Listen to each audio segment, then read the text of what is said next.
An balma lamɛnnikɛlaw aw salam aleikum aw tulo bɛ arajo Bamako 24 de kan na ka bɔ Mali kɔnɔ na minnu bɛ k'an lamɛn jamana fan o fan jamana kɔnɔ ni jamana kɔ kan k'aw bɛɛ lajɛlen foni k'aw koɲuman dɔn aw sɔgɔlen b'aw ka arajo Mali la Bamako 24 min bɛ n'a bɛ kunnafoni latɛmɛ aw bɛɛ lajɛlen tɔgɔ la diɲɛ ma don o don a balimakɛ n'aw denkɛ Abdulaye Kulibali fɛ k'a sɔrɔ ɲɛmaaba n'i y'a sɔrɔ bɛ tali ka jɛjɛ sari la ale bɛ ka baaraw bɛɛ lajɛlen jateminɛ k'aw foni k'aw koɲuman dɔn faso kɔnɔ ni faso kɔ kan. Dɔɛrɛ taw ma k'aw sigi ni k'aw ka kunnafoni makɔnɔ kunnafoni ni dalilu don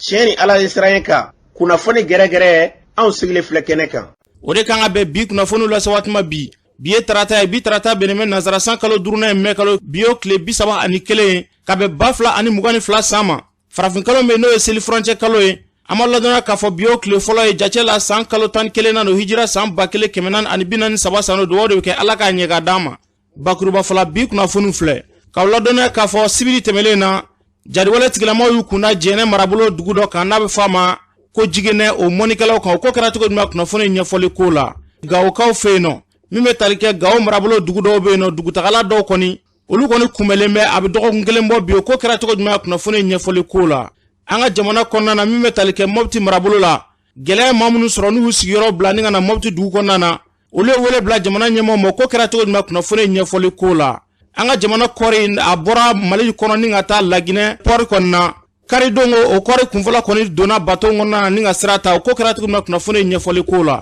ninnu de bɛna kɛ kunnafoni la kumaba ye ka fara kunnafoni wɛrɛ kan ka lase aw ma denkɛ na balimakɛ fɛ Sidiki Kulibali Ala k'a ɲɛ ka d'an ma kunnafoni an b'a daminɛ ka ladɔnniya k'a fɔ kumaw kɔni kun cayala waati laban ninnu kɔnɔna na min bɛ tali kɛ Dr Umar Marigo n'o ye parti sadi ɲɛmaaba ye kabini waati tɛmɛlen ninnu na n'a hakili b'a la finitigilaka dɔw kɔni wulila ni ka se ka taa propara a ka denbaya kɔni kɔnɔna na n'a kɔni kɛra maa tunulen ye kumaw kɔni cayara maa caman fɛ caman y'a yira k'a fɔ ko a kɔni tɛ Mali kɔnɔ dɔw yɛrɛ y'a yira k'a fɔ ko a kɔni taara Faransi ambassade la wa dɔw yɛrɛ y'a yira k'a fɔ k'a tɛ Mali kɔni kɔnɔna na k'a talen bɛ Faransi maa bɛɛ lajɛlen kɔni bɛ k'i hakilina fɔ kunun ko Dr Umar Marigo ale kɔni ye bataki dɔ bila bɔlɔlɔ sanfɛla kɔni na bataki min n'a y'a yira k'a fɔ ko ale ma sa ale balolen bɛ wa bana foyi t'ale la k'ale ka kɛnɛ a nin na kosɛbɛ wa ko ale kɔni ale ma bɔ Mali da fɛ dɛ k'ale bɛ Mali dugukolo kɔni kan Mali dugukolo kɔni fɛrɛlen bɛ ale Mali dugukolo kɔni kan ale ma taa yɔrɔ si wa y'a yira k'a fɔ k'a kɔni bɛ wulikajɔ kɔni kɛ hali bi ale mago bɛ lakana min na jamana ka ɲɛta ale ka baara kɔni bɛnnen bɛ min ma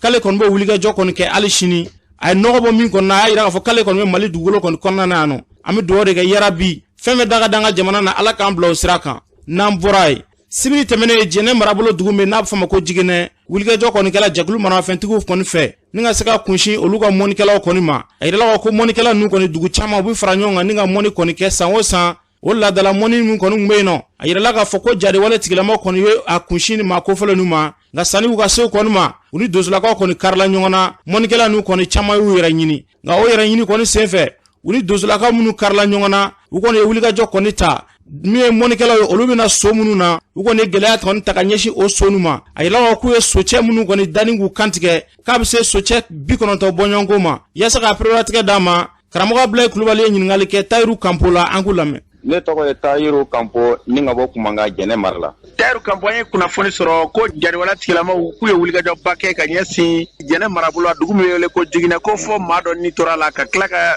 daba caman ni to a ko kɔnɔna na a ko kɛra cogo di. Abdulaye Kulibali an bɛ waati min na i n'a fɔ sisan dangan o dangan bɛɛ k'a daminɛ Jɛnɛ ka taa gosi Moti ni waati ye mɔni waati an fɛ yen donc sibiri tɛmɛlen de kɛla Jigɛnɛ dangan mɔni ye parce que dugu min bɛ Fiɲɛmani commune yɛrɛ kɔnɔ a dugu bɛɛ lajɛlen bɛ ɲɔgɔn sɔrɔ mɔni kɛyɔrɔ la u kɛlen ka taa wotoro ninnu jɔ a n'a sow ni ka taa mɔni jigin yɔrɔ la ka taa mɔni jigin jadiwale tigilamɔgɔ moto 33 min kɔnte la o de taara k'u kɔ ka bagan ninnu bɛɛ kɔni faga socɛ min sala socɛ 93 min su kɔnte la o ye mais u taara ni min ɲɛnama ye o hakɛ ma dɔn fɔlɔ parce que ɲininkaliw bɛ sen na dugu bɛɛ lajɛlen ni ɲɔgɔn cɛ mɔgɔ min ka hakɛ min sara o dama dɔn fɔlɔ min kɔni sala o hakɛ dɔnna o ye 93 o su de kɔnte la bɛɛ ye socɛ ye o so 93 min fara olu fara jɔnw fɛ a fagala jadiwale tigilamɔgɔ de fɛ parce que u nana sɔrɔ mɔgɔ taara mɔnikɛyɔrɔ la minɛnw bila yɔrɔ ni mɔni jigin yɔrɔ tɛ kelen ye u bɛ mɔni na ka na ji la donc olu nana ni kɛwale in kɛ Jigɛnɛ dangan na u ni donso kɔni kɛrɛla ɲɔgɔn na a kɔni kɛra mugu ci ko dan ye min k'a mugu ci la a bɛ taa ko heure 3 la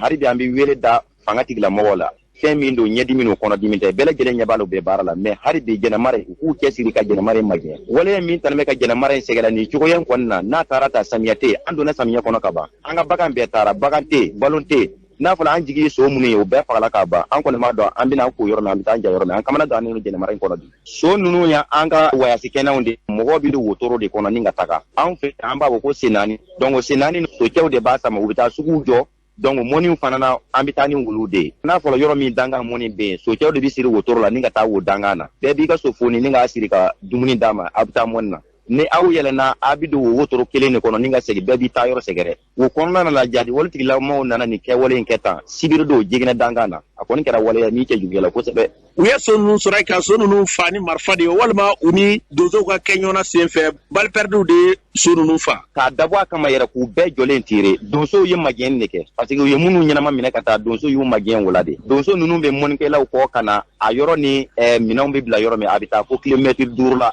donc yanni mɔnikɛlaw ka se wotorow ma de jadi waletigilamaw nana so bɛɛ faga balipɛridi kelen kɔni ma so sɔrɔ dabɔn kama yɛrɛ de don ni ka so bɛɛ bɔnɛw nin na a ko senfɛ yalima maa ni ma to a la wa maa kelen min tola a la muso kelen u y'o fana dabɔ kama k'o tiire a tɛ komi balipɛridi y'o fana sɔrɔ u bɛnna n'a ye dangan na u y'a tiire k'a fa an kɔni bɛ min da fanga tigilamɔgɔw ye hali bi u k'u jilaja jɛnɛmara in a kana to nin cogoya in na an bɛ kalo min na ka taa se kalo wɛrɛ ma n'u ma jɛnɛmara in magɛn samiya donna samiya tɛ se ka kɛ nin cogo la n'i ka sɛnɛkɛla ma k'u ka jɔ ni marifa ye a ka kɛlɛ kɛ a b'a kɛ cogo di an bɛ asimu n'a kɔfɛ mɔgɔw fo u bɛ baara min na bi vraiment an b'a dɔn u bɛ baara la vraiment mais u k'u jija jɛnɛmara in ta u k'a magɛn yanni samiya cɛ ni samiya donna nin cogo in kɔni na jɛnɛmara kɔni an b'a fɔ a tɛ yen parce que balo tɛ yen ka Abulaye Kulubali yɛrɛ fo dante foli min na parce que n'i y'a ye an ka kibaruya bi lasew ma ala ni sababu an b'i fo sarati m'a bolo a bɛ ala de bolo ala k'an ni sara ni tun bɛ tali kɛ Tayiru Kanpola Abulaye Kulubali ka kuma barani na u y'a fɔ cogo min na yarabi ala k'an ka jamana lakana ni k'a basigi n'an bɔra ye min bɛ tali kɛ Gawo marabolo la a bɛ dɔgɔkun kelen bɔɲɔgɔnko bɔ bi dugutaga mobili dɔw kɔni olu kɔni balalen bɛ dɛ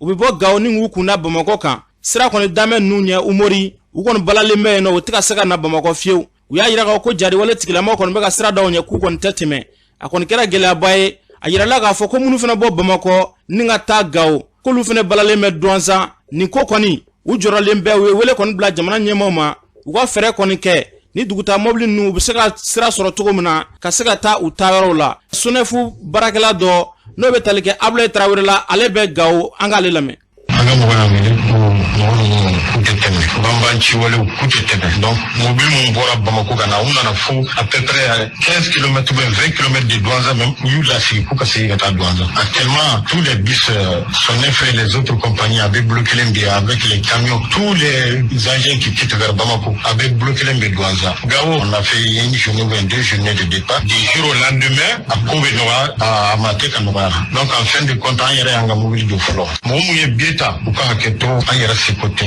nin ko nin bɛ kan bɛɛ tɔɔrɔ dɔw bɛ u bɛ taa bana furakɛ la dɔw bɛ u bɛ taa rendez-vous la dɔw bɛ u bɛ taa concours la sinon passagers bɛ yan alaw tɔɔrɔlen don dɔw fana bɛ taa sɛmɛkɛ de la. ni tun bɛ tali kɛ Abulaye Tarawele la Sonefu biyefeerela don Gawokaw fɛ yen nɔ o kɔfɛ maa minnu bɛ yen nɔ ni sira kɔni dalen b'u ɲɛ musolaka dɔ b'a ka seereya fɔ o ko la an k'ale lamɛn. mɔgɔ fitini kari caman u jɔlen ɲɔgɔn an y'a lajɛ minnu fana bɔra Gawo de dun fana de dun olu fana de gosi dɔw kan mako bɛ olu boli fɛnɛ u ka tila k'a fɔ an ɲɛna ko bulletin bɛ yen nɔ ka taa de taa bɛ taga gouvernement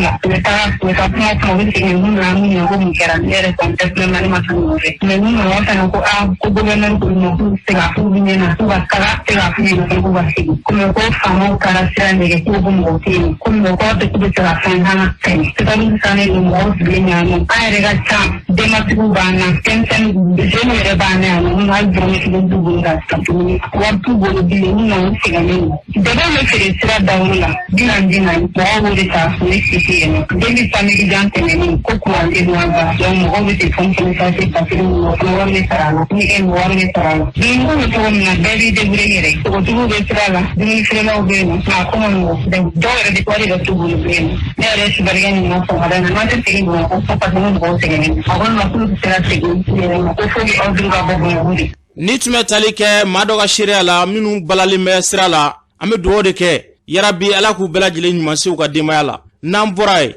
maa minnu bɛ yen nɔ ni gɛlɛya y'olu sɔrɔ n'u sigiyɔrɔ kɔni bila ni ka na Mopti dugu kɔnɔna na a yirala k'a fɔ ko a maa caman kɔni bɛ yen nɔ gɛlɛya b'u dala dɛ u caman y'a yira k'a fɔ olu kɔni tɛ baara la musakakow o kɔni b'olu la o ye wele kɔni bila jamana ɲɛmaaw ma u ka se ka dɛmɛ ta ka ɲɛsin olu ma an ka maa dɔ ka sira lamɛn. Ko baloko de bina fɔlɔ kɛnɛya ni baloko a bɛɛ bɛ ɲɔgɔn nɔfɛ n'i ye mɔgɔ caman ɲininka an na baloko de b'an na dɛ dɔw bɛ yen san 1 dɔw bɛ yen kalo 9 dɔw bɛ yen kalo 8 dɔw bɛ yen kalo 2 dɔw bɛ yen kalo dama dama. Zenu kunda kalan ɲɛnaman tɛ yen parce que bi na an bɔra an ka yɔrɔ la an k'an to an ka yɔrɔ la an bɛɛ kun bɛ kalan kɛ ka ɲɛ an nalen yan nɔ kalan tɛ parce que bi na zenu de bɛ se ka baara kɛ k'u ka mɔgɔkɔrɔbaw bɔ nɔgɔ la n'a fɔra e bɛ baara kɛ e bɛ tila ka kalan kɛ a ma nɔgɔ kalanko gɛlɛya b'an na kosɛbɛ ni kalanko bɔra a la tuguni fana minnu tɛ kalan fɛ mɔgɔ caman b'an na u b'a fɔ kalan min ye u m'a faamu baara de ka d'u ye ni baara fana ka di ye i ma kalan donc a ka kɛ baara ɲɛnama ye i ka baara sɔrɔ pour que parce que caman bɛ taa mɔsɔnya baaraw ni manibuya baara kɛ u tɛ wari ɲɛnama sɔrɔ a la. Gɛlɛya mun b'an kan kosɛbɛ o ye baloko de parce que a ye dɛmɛtigiw de baloko dɛsɛ de b'an na kosɛbɛ baloko dɛsɛ b'an na kosɛbɛ yɛrɛ de ani siyɔrɔ o fana yɔrɔ b'an na parce que hali an bɛ yɔrɔ min na hali siso kɔni t'an bolo an bɛ yɔrɔ min na hali bi ni san nana to yɔrɔ t'an bolo o dɛsɛ de b'an na tuguni an bɛ mun fɛ ka fara a kan u b'an dɛmɛ k'an ka bolo yɛlɛma parce que balo n'a sɔrɔla ni fɛn sɔrɔ ka bolo yɛlɛma fana a bɛ dɔ fara sɔrɔ kan. An ka gɛlɛya ye mun ye minɛnko b'an na dumuniko b'an na finiko b'an na denw b'an bolo denbatigi dɔw hali sinji yɛrɛ cogo sin na kɔngɔba de bɛ olu la banabagatɔw caman de b'a la furakɛli tɛ ka kɛ ɲɛnama na mun ye musow ka laɲini ye minɛnko de ka gɛlɛ an ma ka tɛmɛ diɲɛ fɛn bɛɛ kan i y'a mɛn ko muso minɛn de ye muso ye cɛ de bɛ taa dumuni ɲini muso fana b'a cɛ dɛmɛ ka kɛrɛnkɛrɛnnenya la minɛnko bɛ musow la kojugu. Ni tun bɛ tali kɛ maa dɔ ka seereya la minnu sigiyɔrɔ bila ni ka na Mopti dugu kɔnɔna na yarabi an bɛ dugawu de kɛ ala ka basigi nati an ka jamana kɔnɔ n'an bɔra yen n'aw hakili b'a la an ka kɔɔri kɔni bɔra Mali kɔnɔ yan nɔ ni ka kunda Laginɛ kan kɔɔriw kɔni taara Laginɛ port kɔnɔ na kari dongo kɔɔri kunfɔlɔ kɔni wulila bateau kɔnɔ na ni ka kunda a feereyɔrɔ kan an ka CMDT ɲɛmɔgɔ ka fara ministre min ka baara ɲɛsinnen bɛ sɛnɛko ma olu kɔni taara Laginɛ port la ni ka se ka taa ɲɛda ni waleya ninnu kan min bɛ tali kɛ CMDT ɲɛmaa Nango Dambele ale b'a hakilina fɔ nin ko in na an ka lamɛn. Min fɔra an ye conteneur 30 de kan ka kɔgɔji ta o ye nouvelle ba ye an bolo CMDT parce que kɔɔri sɔrɔla ɲina mais ministre y'a fɔ cogo min na kɔɔri sɔrɔli pour que k'a kɛ wari ye fo a ka kɔgɔji ta dɛ n'a ma taa kɔgɔji la warimugu tɛ sɔrɔ dɛ il faut que an k'o faamu et puis n tɛ se ka bɔ kuma na ni ma yan autorités fo u ye u seko bɛɛ de kɛ an ye fɛn fɛn ɲini o y'a bɛɛ sabati hali sisan an sera ko depuis dɔgɔkun kelen instruction dira Mali kɔɔri dabali bɛɛ ka tigɛ pour que kɔɔri ka se ka taga o y'a fɔ an ɲɛna ni gɛlɛya fɛn fɛn sɔrɔla k'a f'u ɲɛna a kɛra sira kundaw k'a fɔ kamiyɔnbitigiw bɛ na ni kɔɔri o a kɛra port niveau a kɛra fɛn fɛn ye a ka f'u ye dɔrɔn pour que u bɛ se ka u seko kɛ min na o k'u seko kɛ an bɛ Mali autorités fana fo parce que n'i y'a ye an bɛ yan bi olu de y'an ni Guinée autorités lase ɲɔgɔn ma k'an bolo di ɲɔgɔn ma pour que nin baara in ka se ka sabati donc n'an bɛ se ka fɔ nin ye travail collectif de jamana fila ni ɲɔgɔn cɛ ne yɛrɛ ka hakilina ye min ye nin bɛ kɛ sababu ye ka jamana fila in kala ɲɔgɔn na k'an tin don ɲɔgɔn na k'an gɛrɛ ɲɔgɔn na kosɛbɛ n b'a ɲini Mali opérateur bɛɛ fɛ nin ye kɔɔri ye fɛn fɛn bɛ bɔ ni minɛ ye ka taa kɔ kan o ka tugu an kɔ parce que an ye min ye yan bonya min dara an kan yan o dɛmɛ min dira an ma yan je crois que n'u fana nana o b'o ɲɔgɔn de sɔrɔ hali ni ko ye ɲɛ sɔrɔ nin ka surun an na parce que n'i ye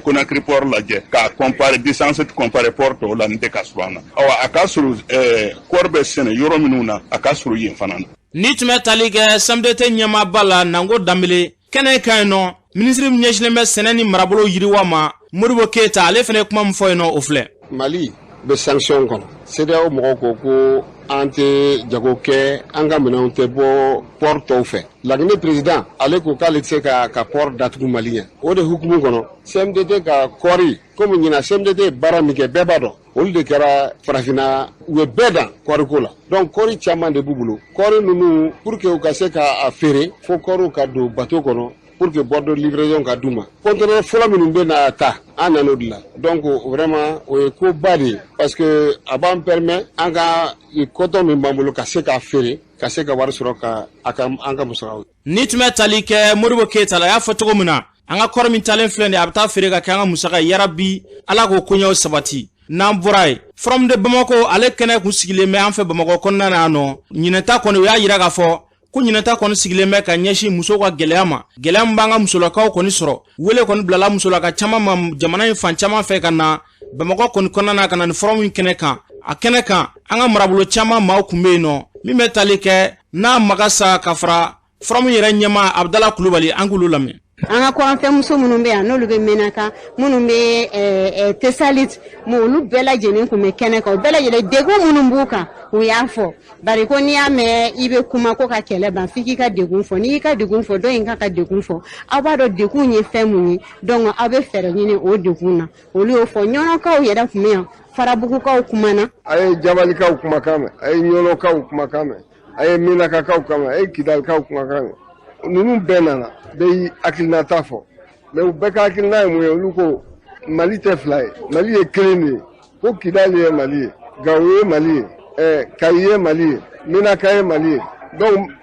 olu b'u ka yɔrɔ min na tɔɔrɔ mun b'u kan fɔ an k'an jija de o tɔɔrɔ ka b'u kan. Ni tun bɛ tali kɛ n'a magasuba ka fara Abdala Kulubali kan yarabi furamu a sigila sigikun min na Ala ka ɲɛta ye ka ɲɛsin an ka jamana ma. N'an bɔra ye Jikɔrɔni Para sigida min n'a fama ko Jɛnɛkabugu yen sigidalamaw kɔni y'a yira k'a fɔ ko samiya kɔni tun mana don ka ban k'olu ni hɛrɛ kɔni farala u ka fonse dingɛw kɔni ko olu tɛ yen nɔ fonse dingɛw gerelen don jiko kasaraw kɔni ko bɛ ta ka ɲɛsin maaw kɔni ma u yɛrɛ ye wulikajɔ kɔni ta ni ka se k'o to u ka sigida kɔni ka baara dɔw kɔni kɛ baɲumankɛ dɔ kɔni nana ni ka se ka na dɛmɛ kɔni don ma ni mansin ye n'a bɛ fɔ a ma ko Musa Tarawele Bill sigidalama dɔw b'u ka nisɔndiya fɔ nin ko in na an k'u lamɛn. Vraiment Jikɔrɔni ka bɛɛ secteur 3 dɔrɔn ka baara tɛ nin ye dɛ nin ye Jikɔrɔni ka bɛɛ ka foli de ye parce que Jikɔrɔni ka bɛɛ nisɔndiyala baara in na donc a sera secteur 3 la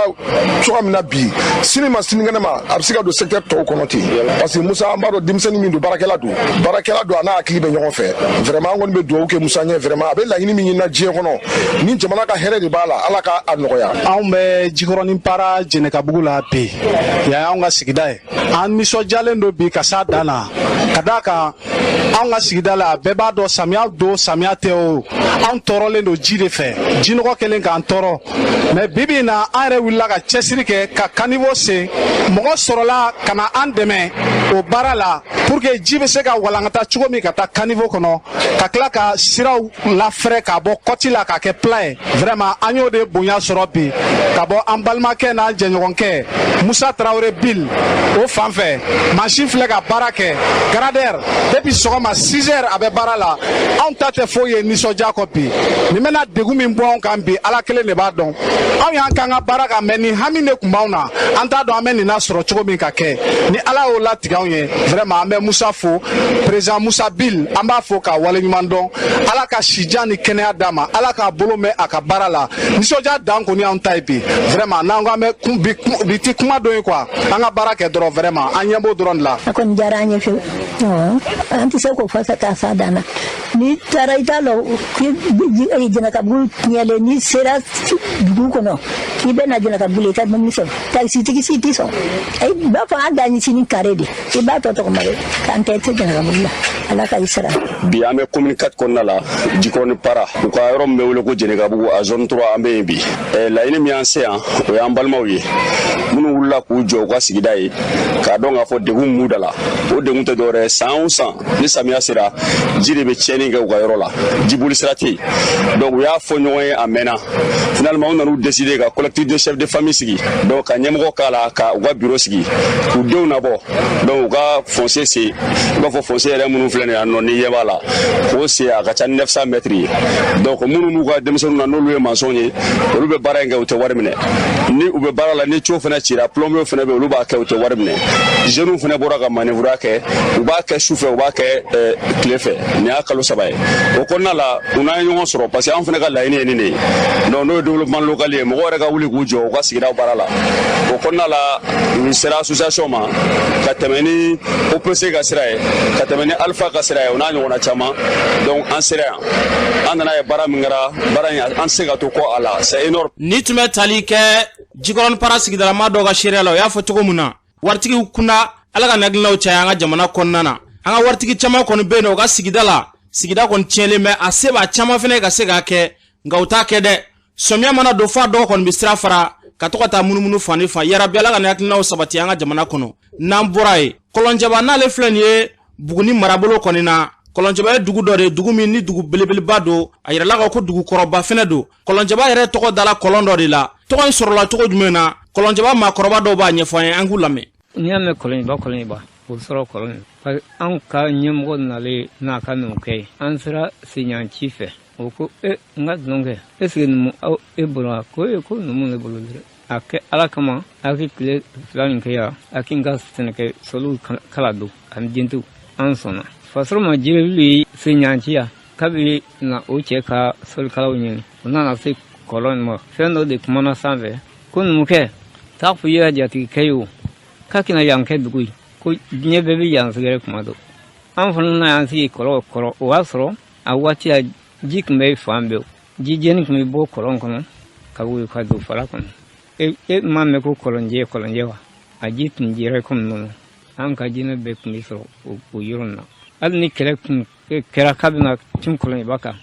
jinɛ sotigi bɔ kungo in ba na so jɛma n mana to namini ko sabakɛw bɛ tunu n mana to namini ko sabakɛw bɛ tunu o kɔfɛ jinɛ bɛna siko da an ka cɛkɔrɔba la ko a ye dugu bila tile 2 nin kɔnɔ de kɛlɛ bɛ nalen aw t'i sa kɔrɔ o bɛ an nabɔ an bɛ taa kɔ dɔ filɛ fɔ ye ko nkantugulen an bɛɛ bɛ taa bila o kɔnɔ ye mɔgɔ si t'o fan dɔn i bɛna kɔlɔn yaala y'a kɛ ko bɛɛ kɛ i tɛ nkantugulen yɔrɔ dɔn. kɔlɔn i b'a kɔlɔn i b'i ta donda kɔrɔ n'o tɛ i tɛ se ba bɛɛ fɔ la n'i kɛra jamana kɔ kan ni ko gɛlɛn nana i ma n'i da jɔ a la o ko bɛ kɛ n'o ko kɛlɛ i bɛna ja la bɔn o filanan min n'i donna kɔlɔnba k'a fɔ ko ko kɔlɔnba man di ye k'i b'i bɔ yan e kɔni bɛ san 5 san 7 i b'o kɛ yan i t'i bɔ yan. n'i ko sisan ne mɛnna ma muso sɔrɔ ni de san 20 filɛ san 30 filɛ muso ko tɛ ka se ka ɲɛnabɔ ni ala ye ne kɛ ka muso sɔrɔ don o don ne bɛ taa kɔlɔnba kɔlɔn jinɛw sɔn m'u sɔn woro la m'u sɔn sɛ la o san kelen ala bɛ den muso latigɛ i ma denko fana bɛ o cogo la furu fana bɛ o cogo la hali garisɛgɛ tiɲɛ fana bɛ o cogo la. et puis ni aw taara seni bɔgɔkuru nin caman b'o mɔ kana so namara bana o y'i sɔrɔ i bi a di o ma n'u y'o dun bana sugu o sugu ma k'o ye o b'o la kari min y'o a ko tiɲɛ finifin tɛ don n ye nɛgɛfin tɛ don n ye mɛ bi facɛw bi yaala kɛ o fɛnw filifili ji taara n tɛ banbaw tun bɛ yen banbaw tun bɛ bɔ k'u bileja minɛ o bɛɛ tununa o bɔlen kɔ kungo kɔnɔ nkoba ni girigaraw olu tun bɛna yɛlɛ an ka tu kɔnɔ yan k'u yaala yaala yiri dɔ ye tɛnɛ cɛ fɛ o fana o bɛɛ tununa. ni donna kɔlɔnba ya e tɛ jeli furu jeli tɛ so jɔ ya o bɛɛ sababu kɔlɔn nin jeli ma so jɔ k'i jamu dogo k'i kɛ jeli n'i ye so jɔ i tɛ don so kɔnɔ o kɔlɔn nin sababu. donc hali sini ni kɔlɔn in bɛ sɔn ni kɔlɔn in bɛ labɔ a bɛ labɔ ni yiri mun ye numu de b'o bɔ k'a di bamananw ma bamananw de bɛ taa ka taa kɔlɔn in labɔ. ni mɔgɔ b'a la ni ɲɛmɔgɔden don n'a t'o dɔn a tɛ ji minɛ kosɔn n'an sera yen an bɛ ɲɔgɔn sɛgɛsɛgɛ kɛ ɲɔgɔn sɛgɛsɛgɛ ni a yɛrɛ wolo dama don ɲaami taarɔ fiyewu a b'a sɛnɛ ala tɛ kunbɛ kun sɔrɔ ji bɛ na mɛ ni ɲaami bi aw la a b'a sɛnɛ fɔ a bɛ mɔgɔ kuntunu mɛ ji tɛ yen. ni tun bɛ tali kɛ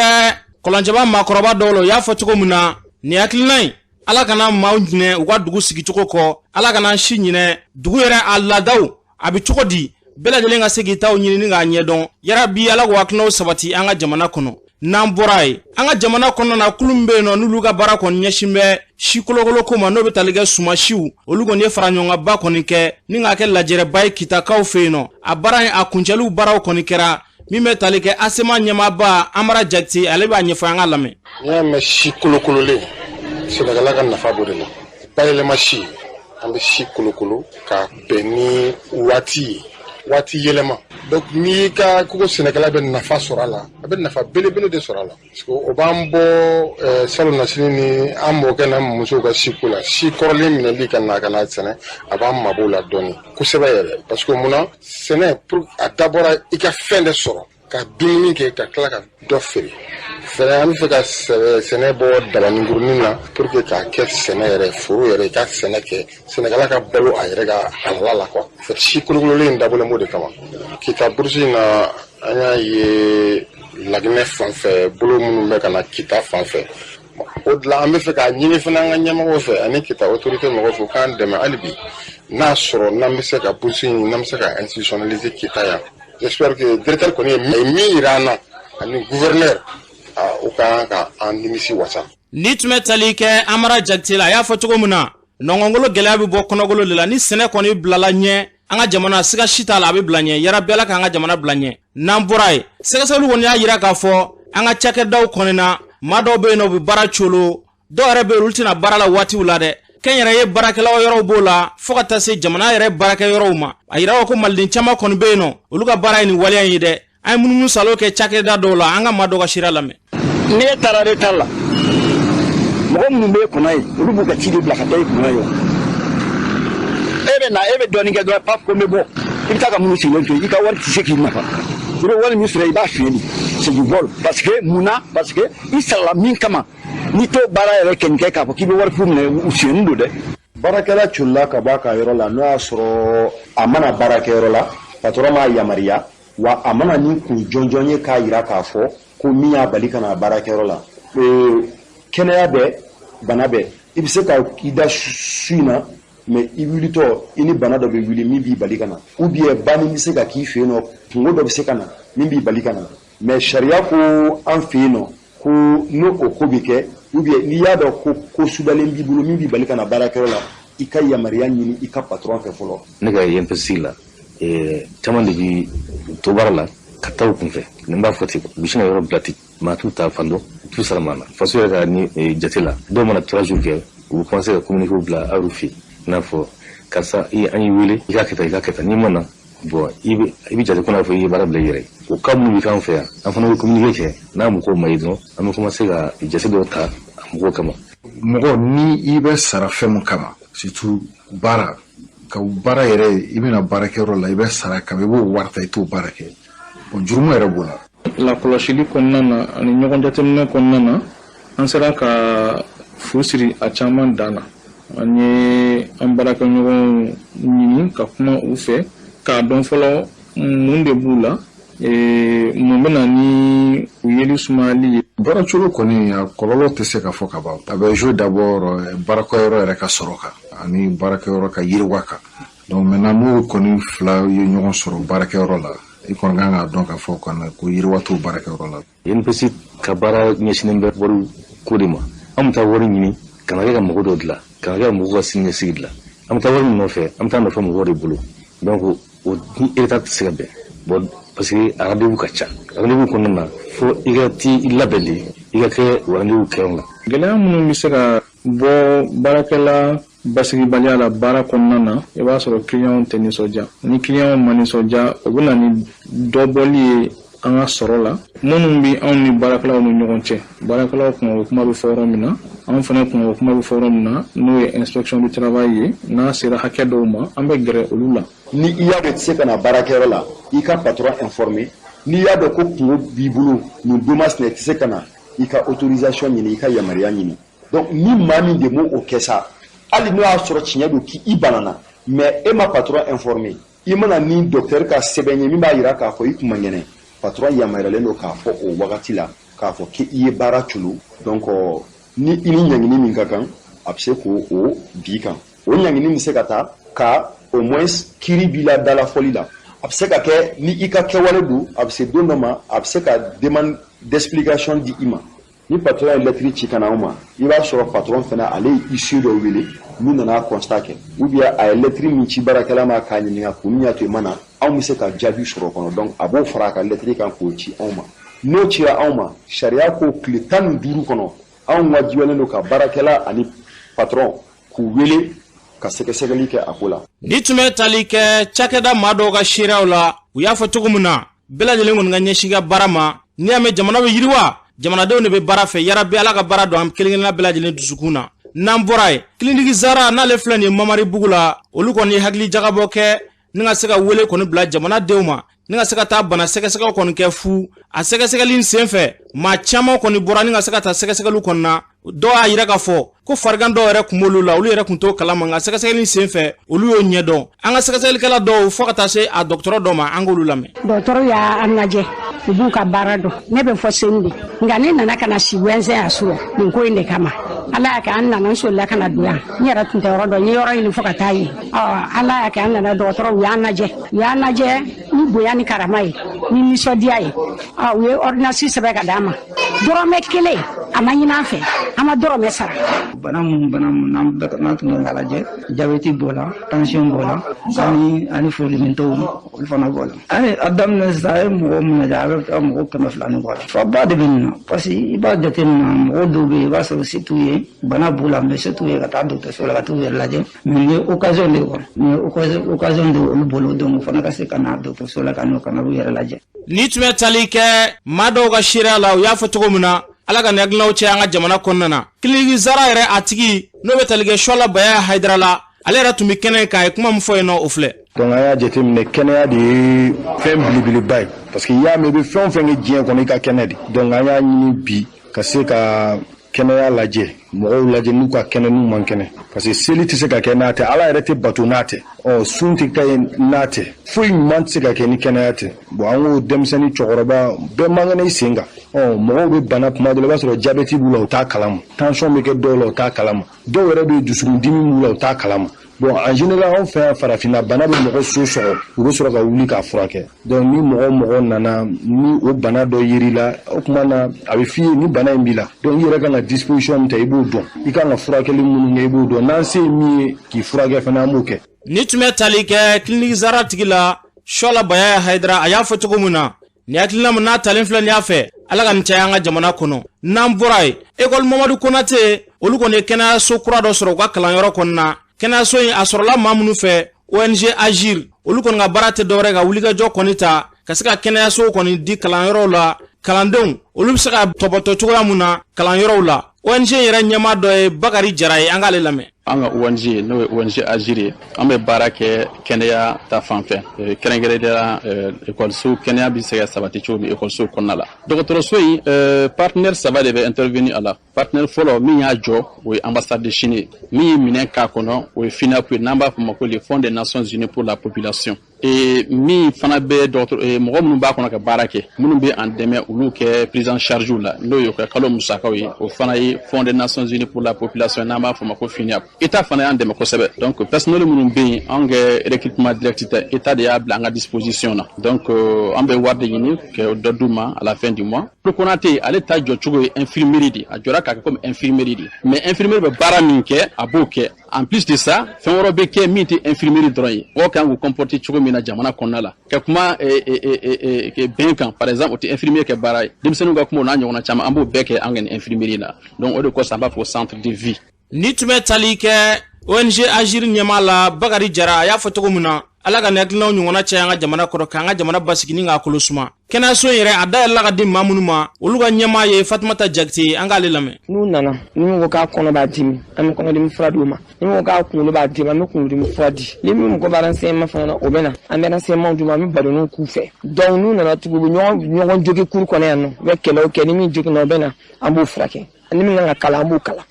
ni a tɛmɛna o kan an b'u évacuer k'u bila ka taga CESCOM na. Ni tun bɛ tali kɛ Fatumata Jakite la a y'a fɔ cogo min na yarabi ala ka nin hakilina ninnu sabati an ka jamana kɔnɔ n'an bɔra yen min bɛ tali kɛ Colonel Asimi Goita ale ka fanga kɔni kɛlen ka san kelen kɔni sɔrɔ maaw bɛ ɲininkali la baara jumɛn kɛra jumɛn de bɛ yen n'o kan ka kɛ karamɔgɔ Abdulaye Kulubali ɲininkali kɛ Ismaël Fane na u ye min fɔ an k'u lamɛn. Ne tɔgɔ Ismaël Fane ne ye mouvement jamana kanu porte-parole ye. Coup d'état min kɛra président Ibrahim Bakar Keita la o kɔfɛ coup d'état wɛrɛ kɛra tuguni Asimi n'a ka jɛkulu fɛ n'o bɛnna mɛ kalo tile 24 o ye san kelen kɔnɔna la mun ni mun de ɲɛna e yɛrɛ fɛ ani mun de bɛ yen ni o ye majɛli kɛ. N'i ye san kelen kɔnɔna lajɛ président Asimi ka fanga cadre kɔnɔna la i b'a ye k'a fɔ priorité fɔlɔfɔlɔ kun ye mun ye n'o ye sécurité ye jamana ɲɛmaaw bɛ k'u seko k'o la jamanadenw bɛ k'u seko k'a la an bɛ mun fɔ président ka nin san kelen kɔnɔna la président bɛ k'i se kɛ dusu b'a kɔnɔ ka baara kɛ dusu b'a kɔnɔ a bɔra siya minnu na a bɔra bɔkolo minnu na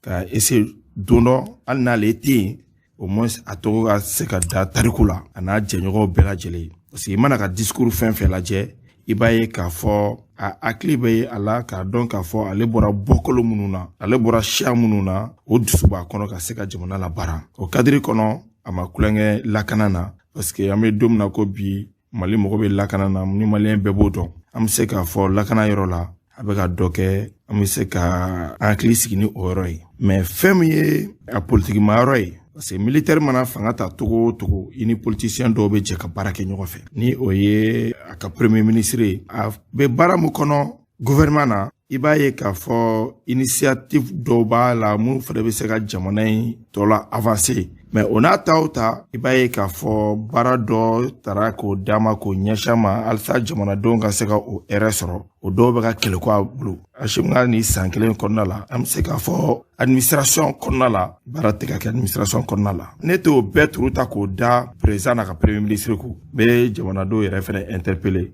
ni mu bilala baara mun na i k'i ɲɛsin i ka baara ma o la m'a fɔ kuma bɛɛ an ka démoralité ka kɛ taliw la ni mɔgɔ min bɛ ta ka bila jamana ka baara la n'o ye foroba cakɛyɔrɔw ye i bɛɛ ye i jɔ i jɔyɔrɔ la i b'a ye k'a fɔ ɲinɛ bɛ kɛ président n'a ka gouvernement kɔ parce que Mali kɔnɔ an ɲɛsilen don fɛn o fɛn mana kɛ président n'a ka gouvernement fɛ alors que an bɛɛ jɔyɔrɔ bɛ jamana ko in na donc Hashim ka ni san kelen bɛ mun fɔ a kɔnɔ a ka hakili to hali bi degun bɛ jamanadenw kan fɛɛrɛ ka kɛ Amarigo in bɛ se ka ta cogo mun na Mali ka économie Mali ka sɔrɔda a bɛ commerçants de bolo ni ye grossistes lajɛ bi u degunnenba don ka sababuya kɛ u ka munnaw bloqué don ports la fɛɛrɛ ka kɛ fo ka bɛn ka se ka sabati cogo min na an ka se ka bɔ Amarigo in kɔnɔ an ka commerçants ka se ka u yɛrɛ sɔrɔ sécurité ko kɔni bɛɛ b'a dɔn a ma se hali an k'a fɔ k'an bɛ transition in soutenir maliyɛn bɛɛ ma wajibi ye bɔbɔliba ye an ka taa transition soutenir bɔbɔliba ye an ka taa militaires soutenir ne bolo catrikan don militaires soutenir tɛ dɔwɛrɛ ye information b'i bolo i ka sigida la i k'o d'u ma sɔrɔ mun b'i la i n'a fɔ u yɛrɛ weleweleda kɛ cogo min na ko mɔgɔ bɛ maliyɛn bɛɛ ka dɛmɛ la a bɛ se ka taa mu di BNM kɛsu kɔnɔna la ka militaires dɛmɛ o de ye dɛmɛ dɔ ye mais ka bɔ tile kɔrɔ don o don an bɛ transition soutenir maliyɛnw an ka bɔ nin kɔnɔ janfaba bɛ ka bɛn jamana in kan donc an ka hakili to an yɛrɛ la mun mana bila baara min na bɛɛ k'i ɲɛsin ka baara ma maliyɛn bɛɛ kelen bɛ journaliste ye maliyɛn bɛɛ kelen bɛ politicien ye politique du politicien n'u ka politique baara de don journaliste n'u ka journalistiya baara de don mais bɛɛ kelen don jeliba ye transition in ma mun mana wele o na micro n'u ta k'i jɔ ko n bɛ transition soutenir bɛɛ bɛ kuleba ci la an ka bɔ nin bɛɛ kɔnɔ an ka na ni initiative ye ka entreprise créer cogo min na sɔrɔ bɛ se ka cari emploi bɛ se ka créer bɛɛ k'i ka tâche kɛ n'o o kɛra an bɛ lafiya jamana in kɔnɔ ni tun bɛ tali kɛ Ismail Fane na a y'a fɔ cogo min na yarabi Ala ka nin hakilinaw sabati n'an bɔra an bɛ taa jamana kɔkana na Juracɛ Jakite mun b'e bolo Siriki an bɛ taa Nigeria sibiri tɛmɛlen Nigeria église min bɛ wele ko King Assembly o tun ye ŋaniya ta k'a fɔ k'u bɛna balo dɔw tila chrétien dɔw ni ɲɔgɔn cɛ o kibaruya carilen dugu kɔnɔ jama kɛra ka église in dukɛnɛmana kɔni fa fo ka ɲɔgɔn sama ani ɲɔgɔn digirigu bɔ a ko la o kɛra sababu ye ka mɔgɔ 31 bɔnɛ u ni na nin kibaruya dira River polisiw ka kumalasela Grace Irange Koko fɛ o kɔfɛ an bɛ taa Uranda ani RD Congo sibiri tɛmɛlen Uranda jamana ɲɛmaw y'a jira k'a fɔ k'olu ka solasi 2 minɛlen bɛ banbagaci dɔw fɛ RD Congo minnu yɛrɛ kɔkɔrɔma donnen bɛ RD Congo jamana ɲɛmaw fɛ hakilina jigila Uranda lasigiden min bɛ RD Congo jamana ɲɛmaw y'o wele dɔgɔkun tɛmɛlen ka jalaki bin a ka jamana Uranda kan barisabula k'u bɛ ka M23 banbagaciw dɛmɛ u ka walejuguw la olu ka jamana kɔnɔ ka sanga ni ɲɔgɔn sama ye farafina kelenya-tɔnba ɲɛma Macky Sall y'a jira k'a fɔ ko ni jamana fila ka ɲɔgɔn sama bɛ k'ale hami kosɛbɛ k'a b'a ɲini u fɛ k'u ka sigi ka fɔ kɛ basigi kɔnɔ o kɔfɛ an bɛ taa Guinée Équatoriale dɔgɔkun tɛmɛlen farafina kelenya-tɔnba tun bɛ lajɛ balalen dɔ la Malabo o lajɛw kɔni kun cɛra sibiri tɛmɛlen o senfɛ u ye jateminɛw kɛ ka jira k'a fɔ ko banbagaciya walew marakɛcogo jugu ani fangajaso k'o de bɛ ka kɛ sababu ye ka buna adamadenw ka hakɛw sɔsɔ walasa ka fɛɛrɛ sɔrɔ nin kow la u ma se ka bɛn kelen kan mun bɛ se ka kɛ sababu ye ka dan sigi nin gɛlɛyaw la an bɛ laban ka taa Ukraine kari tɛmɛlen Ukraine jamana ɲɛma Volodymyr Zelensky y'a jira k'a fɔ k'a ye Kharkiv lakana sabatibagaw ka ɲɛma k'a y'o gɛn ka bɔ lakana ko la barisabula ko kabi Russie ni Ukraine ni ɲɔgɔn cɛ gɛlɛyaw daminɛna ko a ma se ka kɛlɛw minnu bɛ se ka kɛ sababu ye ka kɛlɛ in ban k'a ma se k'o kɛ karamɔgɔ Siriki nin bɛ dan sigi an ka bi kɔkan kunnafoni la Juracɛ Jakite y'a fɔ cogo min na yarabi Ala ka basigi nati Mali ni diɲɛ bɛɛ lajɛlen kɔnɔna na